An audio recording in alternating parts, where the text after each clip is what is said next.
Assalamualaikum warahmatullahi wabarakatuh. Perkenalkan, nama saya Muhammad Mustompul. Saya akan menjelaskan tentang definisi dan pengertian subjek penelitian. Dalam Kamus Bahasa Indonesia, subjek ialah pokok kalimat orang yang dipakai untuk mempercoba. Jadi subjek penelitian dapat didefinisikan yaitu subjek penelitian adalah suatu baik orang, benda ataupun lembaga atau organisasi.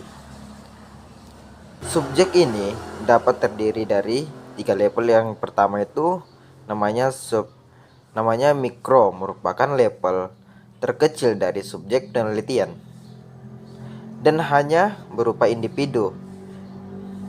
Meso merupakan level subjek penelitian dengan jumlah anggota lebih banyak, misal keluarga dan kelompok.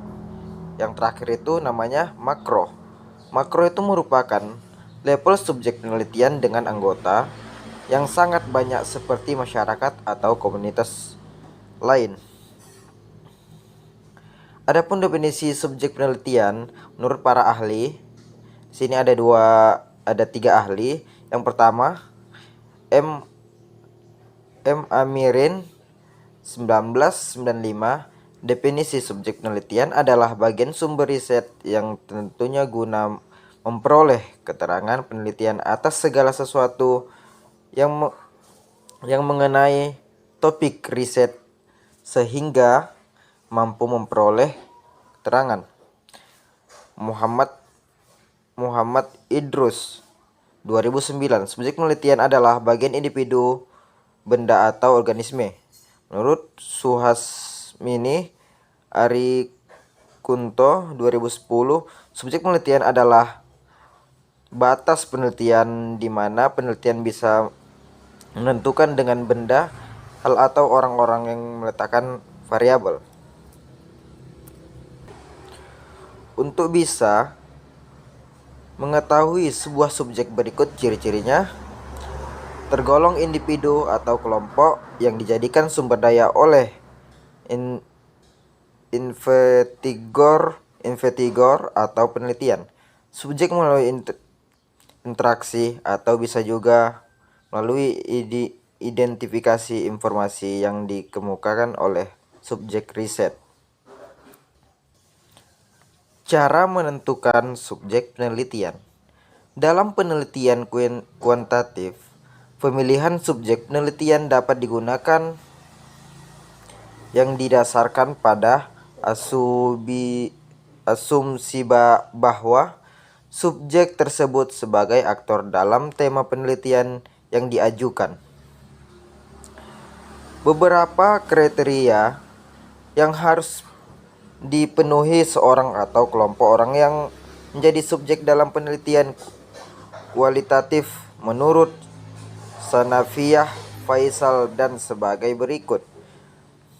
Yang pertama, mereka yang menguasai atau memahami suatu, bukan sekedar mengetahui tetapi juga menghayati. Yang kedua, mereka yang tergolong masih sedang berkecimpung atau terlibat pada kegiatan yang telah diteliti.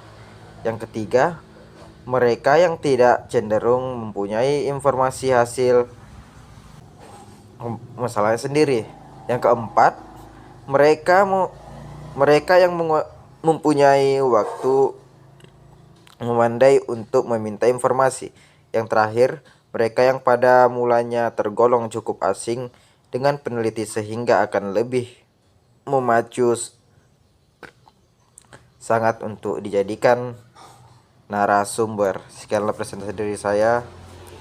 Terima kasih. Baik, terima kasih kepada pemateri pertama. Selanjutnya di sini saya sebagai pemateri kedua akan menjelaskan mengenai populasi dan sampel. Penentuan subjek penelitian dapat dilakukan dengan cara populasi atau sampel. Cara populasi dilakukan apabila pengambilan subjek penelitian meliputi keseluruhan populasi yang ada. Sementara itu, cara sampel adalah pengambilan subjek penelitian dengan menggunakan sebagian dari populasi yang ada. Selanjutnya, ukuran sampel penelitian. Sebelum menentukan sampel penelitian, terlebih dahulu harus kita ketahui ciri-ciri atau karakteristik populasi penelitian itu sendiri. Tentu semakin banyak karakteristik yang ada pada populasi penelitian, maka semakin terfokus subjek dan sampel yang akan diambil akan semakin banyak untuk dapat mewakili karakteristik yang banyak tersebut. Begitu sebaliknya, misalnya untuk identifikasi yang dapat dilakukan peneliti menemukan beberapa ciri dari populasinya, seperti adanya perjenjangan atau pangkat, karakteristik jenis kelamin, bidang pekerjaan, asal pendidikan, asal tempat tinggal, dan pengalaman pekerjaan.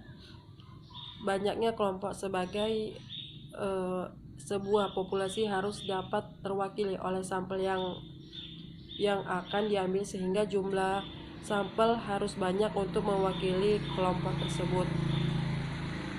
Adapun beberapa hal yang harus dijadikan pertimbangan sebelum peneliti menentukan besarnya sampel, yaitu yang pertama unit analisis, yang kedua pendekatan atau model penelitian, yang ketiga banyaknya karakteristik khusus atau ciri utama populasi, yang keempat keterbatasan peneliti, dan yang terakhir itu teknik sampling. Selanjutnya contoh subjek penelitian. Kali ini peneliti hendak mengungkapkan bagaimana dinamika psikologis motivasi berorganisasi mahasiswa yang introvert, serta ingin membahas self determination teori dari Ryan dan Deci dalam motivasi berorganisasi mahasiswa introvert.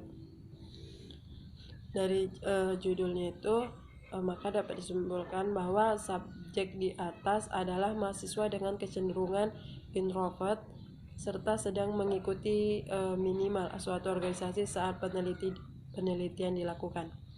Meskipun ada banyak mahasiswa yang di Fakultas Psikologis Unika, tapi tidak semua dapat menjadi subjeknya.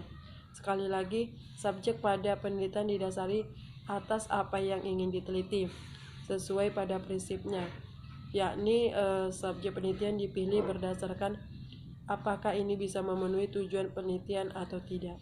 Mungkin sekian dari penjelasan saya. Terima kasih. Wassalamualaikum warahmatullahi wabarakatuh.